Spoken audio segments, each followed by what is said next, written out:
Should our political leaders be politicians or idealists and altruists? That's the topic that comes to mind with today's book review.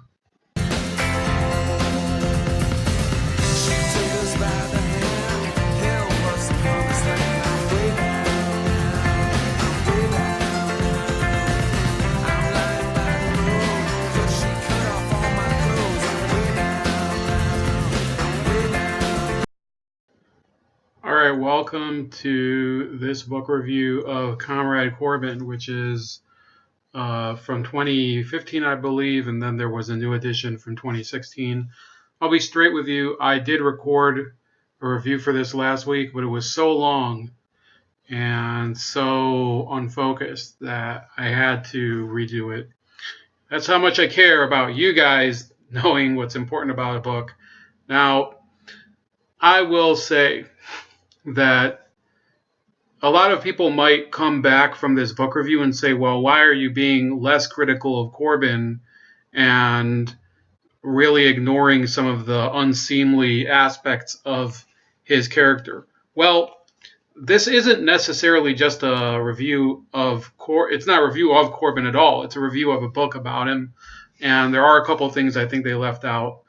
And to be honest with you, I don't think I agree necessarily with the opinion of the book, but it certainly is pretty good, and I think it is a good read. But let's get going.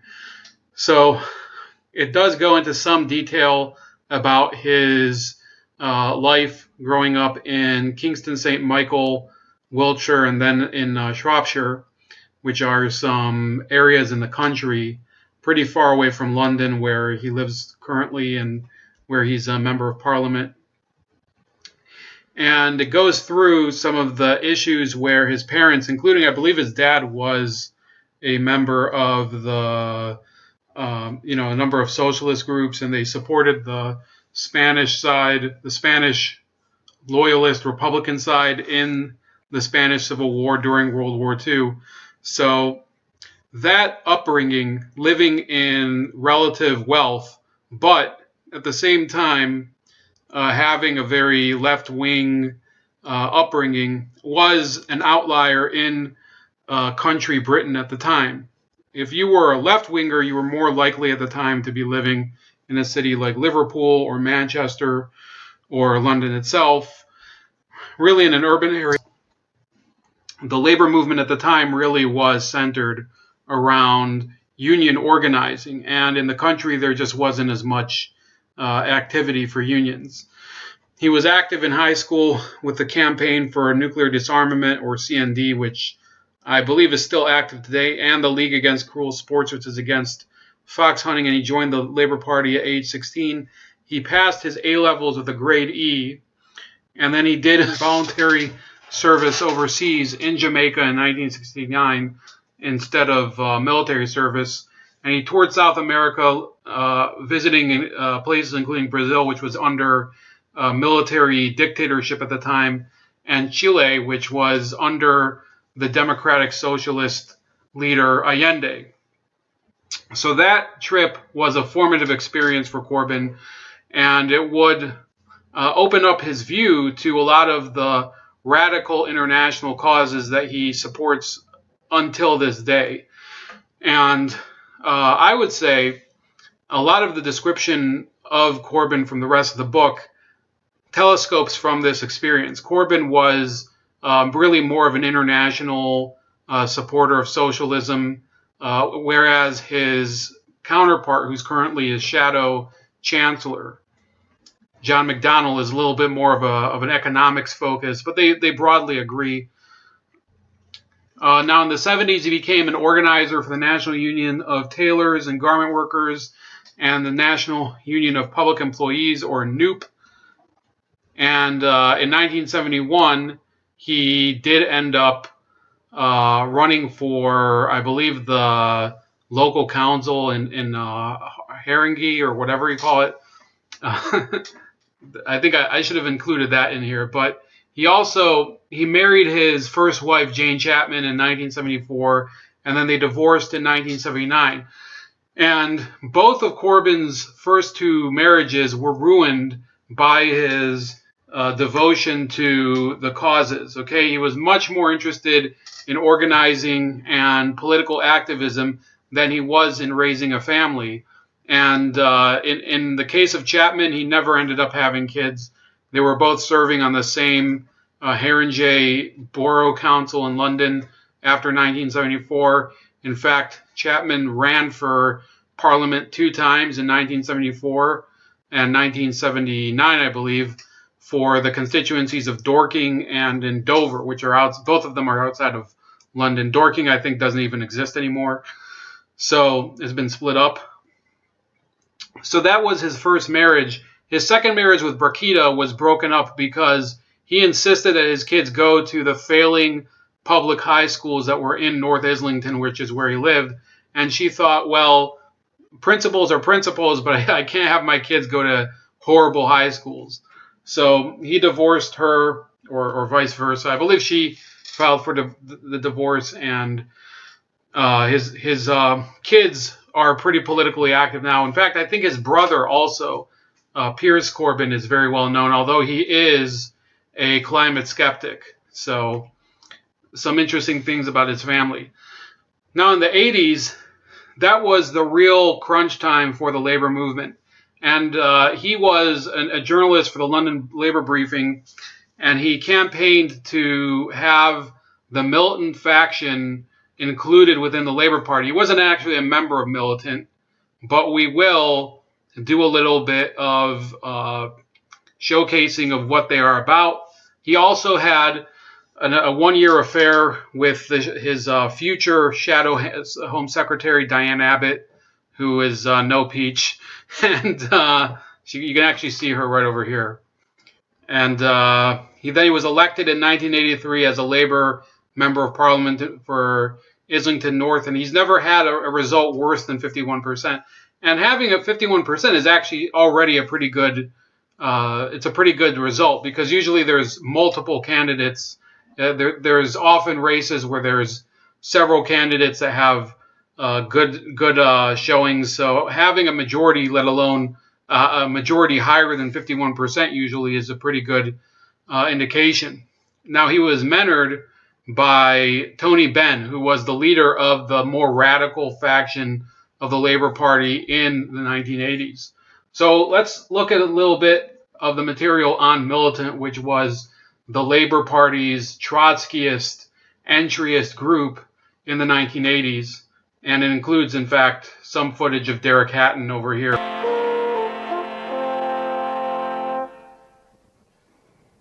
Tonight, the militant tendency.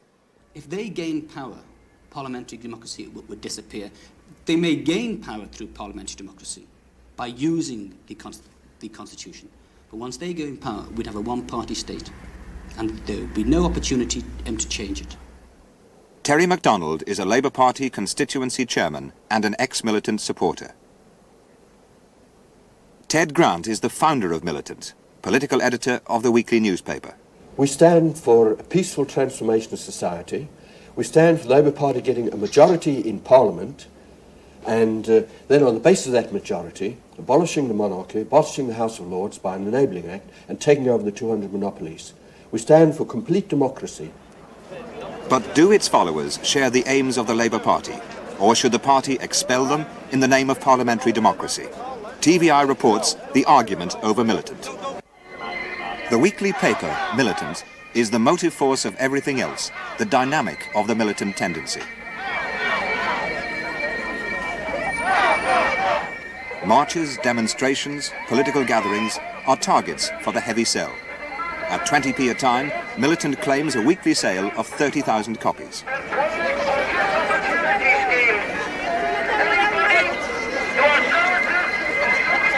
For some of those thousands, regular readership will lead on to the next stage, the invitation to become a fully fledged supporter, they never say member, of the militant tendency.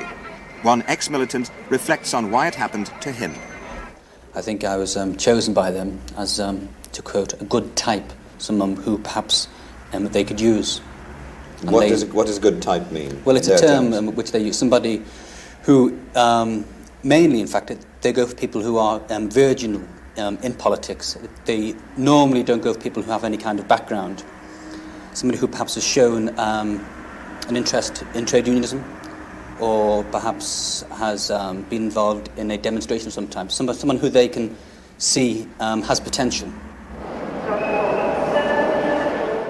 So that's a little bit more in the militant faction, and you could see some more of this if you look at the presentation, and I will put a link to the presentation in the comments.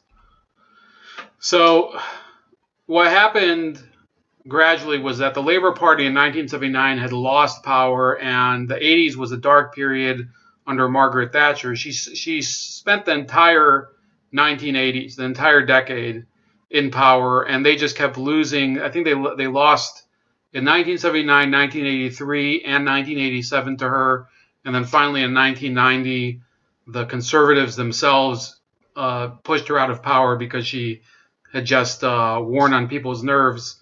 So in the 90s, once Neil Kinnock, who was the leader during most of the 80s, was shown to be insufficiently competent to win in 1992, losing again to Thatcher's successor, John Major, Tony Blair took power eventually after the death of the next person, John Smith.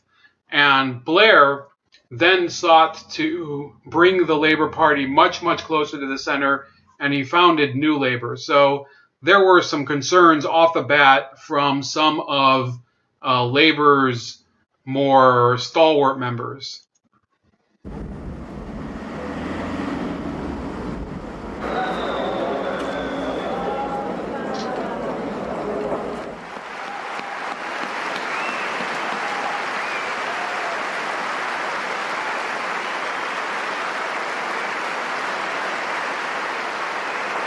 Forget the past. No more bosses versus workers. We are on the same side, the same team, and Britain United will win.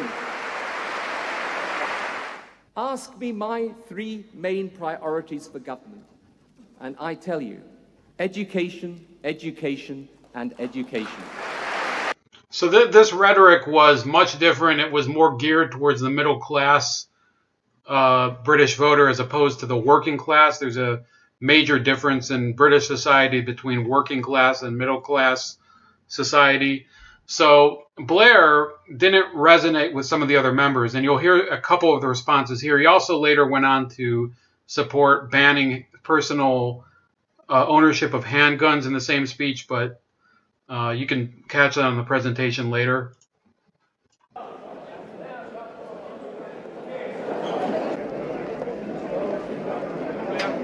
This is a pre-election conference, and everyone knows that. So this is Diane Abbott, who, again, I would say she's one of these people of very low character. I don't even think she was a member of parliament at the time. But now she's a staunch Corbynite. And the Corbynites eventually became, well, at the time they weren't even called Corbynites. They were the far left, and they hated Blair, and they hated him even more after the war started, which you'll see in a second. A big show of unity is important. So quite frankly, Tony Blair could recite the telephone directory and he'd get 10 minutes of standing ovation. It was vital because this was the last speech of Tony Blair as leader of the opposition. Next year, when he comes to speak to our conference, he'll be Prime Minister. So that was Gerald Kaufman, who was the leader of the Jewish labor movement and also a pretty staunch anti-Zionist. And he would later break with Blair as well in the 2000s. That's Dennis Skinner. Well, it's important because any leader's speech, you've got to be confident about what you're doing.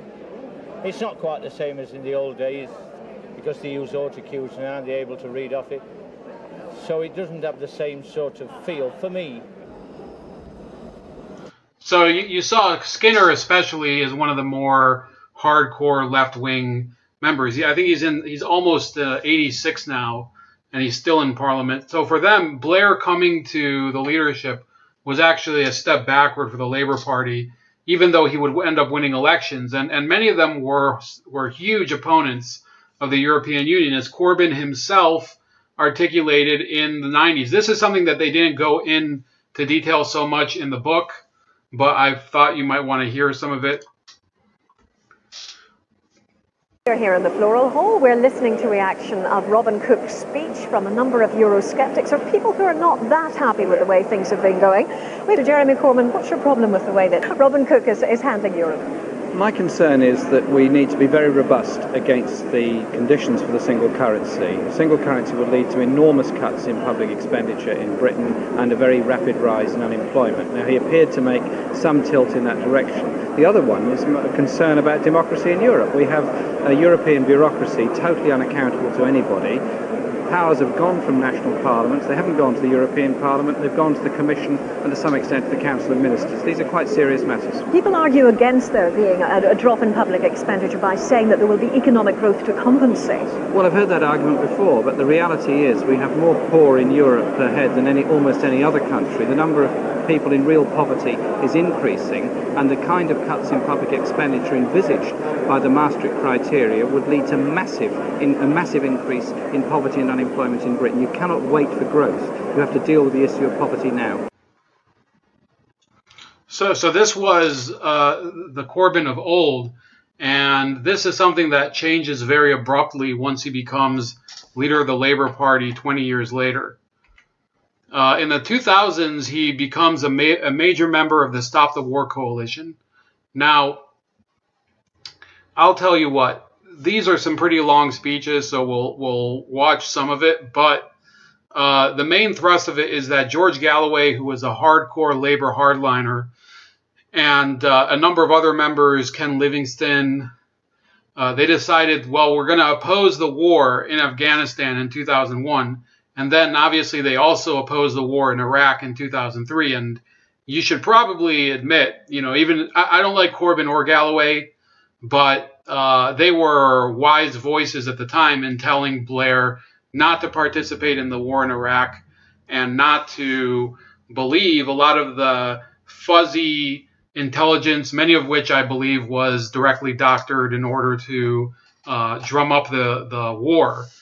So what you will hear, though, is a lot of their muddling of the issue between the problems of entering the war, which they shouldn't have been in, and some of the broader problems of Islamic terror. Thank you to every single person that's here today in the biggest ever political demonstration in the history of this country. And today there are 600 and more demonstrations in cities all around the world. Every country, every continent, everybody in the world has a chance today to say no, absolutely no, to war on Iraq. Well, surely the message today in London, in Glasgow, and ordinary people on the streets of this country is this: why are we spending £3.5 billion on a war that nobody wants, when there is an AIDS pandemic sweeping Africa, when a quarter of the world's children die in poverty and starvation, and we say there isn't money sufficient for our own public services? So that was his speech in, I believe that was in 2003. And then this is their speech after the 2005 7/7 bombings, which I think shows that there's one thing to be anti-war, and then there's another thing to excuse the crimes of your enemy. Terrible events of Thursday.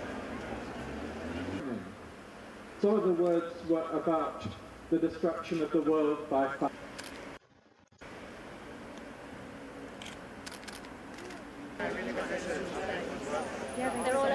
So there's a pace banner. I hope everybody wants world pace. You don't have to be Einstein to work it out that Abu Ghraib and Guantanamo and Fallujah and Baghdad and Najaf and Karbala are connected to King's Cross and London and the terrible events that happened here on Thursday. Tragedy, Tony Blair. And we have to recognise that the security of this country is at risk. It's at risk because of the way we inflict an insecurity on so many other people around the world. We have to be very clear about that.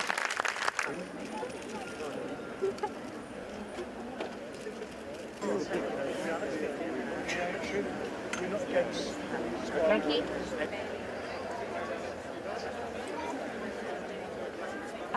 The cause of this is definitely related to war and Western intervention in, for example, Palestine, which is my, and also so to kind of connect this issue, the issue of war and peace, to what has happened, because it's not unrelated, it's definitely related, and I believe that that was the cause, and therefore what we need to do now is to have peace, and that's the only way we can stop things like that happening. So that's the end of the speaking, and then you heard one of the demonstrators saying that it was connected to Palestine, and this was the implication also of Galloway and Jeremy Corbyn. But the fact of the matter is that none of the bombings on July 7th, 2005, or the attempted bombings on July 21st were committed by an Iraqi or an Afghani or a Palestinian. They were all, I believe all of the offenders were from Pakistan, from Eritrea, and from Somalia. So one of the bombers, Jermaine Lindsay, had converted to Islam and met his wife, a fellow convert, at a Stop the War Coalition rally. So while it is correct to oppose war, you can't at the same time embrace people who are trying to make war on you. I think that there is a big distinction on that, and that's one of the reasons it's difficult to be a conservative or a libertarian in the anti-war movement, because the people on the left have no problem doing that. Then there was a leadership race in 2015. So what happened was that in 2015, Ed Miliband and the Labour Party lost a lot of seats and reduced the party's influence down to, I believe, one of the worst levels since maybe even prior to the 80s. And Miliband immediately resigned, and the party reverted to the leadership of Harriet Harman, who had been right before Miliband and also succeeding Gordon Brown, who had lost to the Conservatives in 2010. So the book goes through some very good detail about how Corbyn came to even be a candidate, and then how his leadership run occurred and then gained steam, which is this. In order to get nominated, you need 35 members of parliament at the time, which was 15% of the Labour Party parliamentary membership. You needed 15% of those people, which was 35, to second your nomination.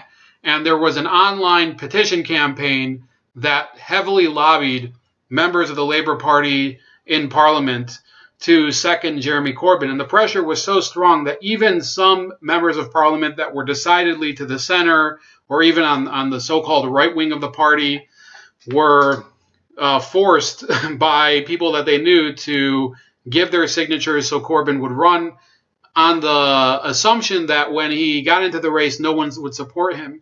But once his name got onto the ballot, his success spread like wildfire, and it's pretty simple to explain why. You see the three other candidates on this photo up here. You have Liz Kendall, Annie Burnham, and Yvette Cooper. All three of them were indicative of the political class, the people who were disconnected from organized labor. In Kendall's case, she was a pretty staunch Blair supporter for much of her career. Burnham was very indecisive. Cooper was close to Harriet Harman. And they all seemed very dissembling and unwilling to stand on their principles, whereas Corbyn seemed to be the genuine article. He was an unrepentant leftist. None of his politics had even changed since the 80s. And let's see if we can get some of the flavor from one of the TV debates. The government is doing nothing to help, refusing to take anybody from about Britain's role in the world and a future foreign policy at precisely the time when David Cameron has overseen a quiet diminishing of Britain's role in the world. Do you think Russia was provoked or not? I think the Russian military and industrial connections used the opportunity to push their government, and the one thing feeds off the other. I don't say it's all the fault of NATO. It's also a responsibility. It's also the response of Russian nationalism. Surely, in this day and age, are we heading for a new Cold War? And it looks like it. If you want my opinion, it sounds like you're making excuses for Putin there. No, I'm not, Andy. It sounds like it, Jeremy. Andy, that is no, it sounds like it. You're saying that he was kind of prompted and provoked into doing what he did in Ukraine. You know it. Nobody makes well, you annex. It sounded a little bit like it, because there's been an act of aggression here. Andy, when have I ever made excuses? Let him finish. Well, I was listening carefully. You said NATO kind of put pressure on Russian forces, then subsequently put pressure on Putin. There is nothing wrong with using quantitative easing to stimulate growth. Better doing that for productive industry and infrastructure rather than giving it to the banks to play around with as they've been doing. The economy is growing. So that was a debate which not all the issues are really threshed out there, but you saw people trying to trap him as a Putin puppet. And he did, in a certain sense, criticize Russia, but he was criticizing them because he despises nationalism, not because he thought Putin was wrong for invading the Ukraine. So at the time, if you were a labor member, and many of these new labor members, and there was a huge recruitment effort out, were disaffected with the political process. They did not want any sort of intervention anywhere, least of all in Eastern Europe. And the people who were the top candidates, Kendall, Cooper, and Burnham is the one with the Manchester accent, the dude, they didn't resonate because they were saying the same type of stuff that the leadership had been saying for years, the leadership under Blair, the leadership under Miliband. So Corbyn kicked their asses pretty bad, and I think he even won 61% of the vote. So a couple of things that were not really addressed at length were his ties to the provisional IRA. Now, last time when I tried to do this, I did read out of the book, but it's going to take pretty long, so screw that. But it does go through an incident where he invited 2 convicted terrorists from the IRA to his office to meet. His office at the House of Commons right after, 2 weeks after, an IRA bombing that almost killed Margaret Thatcher and also did kill a number of senior Conservative Party members. The Labour anti-Semitism scandal is broached on in the book, but not really in depth because it was still being probed during the publication of the second edition, which I have. So it isn't really explored to the fullest. If you want some more complete picture of it, you could look at The Left's Jewish Problem, which is written by Dave Rich, which I might have even reviewed at one point. Maybe not. I'll have to go back and look. That's also a pretty good book, but I don't think that that's really the focus of this book. The issues that are not addressed at all during the book are the Brexit flip-flop, because at the time, Jeremy Corbyn had agreed to campaign for Remain, but it was looking like he was very sluggish and wasn't really going to look to have Labour pull it out. So once the Brexit vote happened and the British people voted to leave, he was accused of sympathizing with the Leave vote, even though he was campaigning to Remain. Now we do know, 2.5 years later, actually it's even 3 years later, that Corbyn has been dragged over to the Remain camp entirely, and he's actually trying to scuttle Brexit, and he calls it the bankers' Brexit. There's also ties to Middle Eastern terrorist groups, which is not really delved into at all in the book, possibly because not all of those were public knowledge at the time of publication. So, let's see, I think this is the last slide. But in any case, the main point of this book is Jeremy Corbyn, for much of his career, was the type of person who was altruistically linked to the politics that he preached. He never really wavered when he was talking about public education, and he wouldn't want his sons to go to private school, when he believed that every British child should have the equal quality education. And that broke up his second marriage. He was a staunch labor organizer and really tireless and couldn't focus on himself. That's what broke up his first marriage. And then in the 2000s, his campaigning against the war and his fight against Blair, and at certain points, one would have thought they would have kicked him out of the Labour Party, which is what happened to George Galloway. All of those things got him the credibility that he needed in order to become the icon of the real left when the leadership contest happened in 2015. But since then, he has flip-flopped on the most important issue that he was right on for so many years, Brexit. Because after all, the problems that he was talking about, the lack of democratic process in the EU and the issues with public expenditures, which is a big issue for him, those things were true. He was absolutely right about that. What has he done? He's completely flip-flopped on it. In another sense, if people are asking, I know some of the people who might watch will be saying, well, why aren't you holding him to account for his anti-Semitism? Okay, asking me, because what I'm doing here is reviewing the book, but I will answer that topic point. When you read this book, you get the understanding that Jeremy Corbyn is an ideological fanatic. He is completely and totally dedicated to this leftist socialist philosophy and this world revolutionary paradigm, to such an extent that he doesn't view it as anti-Semitism. It's almost as if he's blind to it. And he's hinted to it in certain statements that he's made. But the fact of the matter is that when you blind yourself through ideology, when you become too altruistic to recognize the flaws in the system that you support, that's when it becomes apparent that you can't be a good leader. Because good leaders have to sometimes choose between reality and the ideal. Okay, that's one of the things that every leader in history, a leader of a nation, a leader of a movement, has had to deal with. And in a certain extent, in a certain sense, Jeremy Corbyn is dealing with it now, as he has been bent like a pretzel in order to support the European Union. So, whatever you think, if you've read this book, if you don't like the book, if you do like the book, please leave a comment. I do recommend that you check it out. It is a pretty well-written biography of his.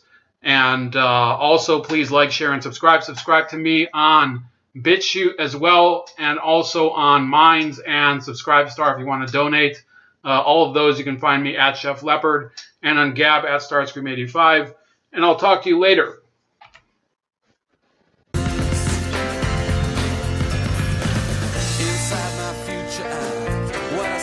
Makes me cry. I'm way down now. I'm way down now. The clocks will all run backwards. All the sheep will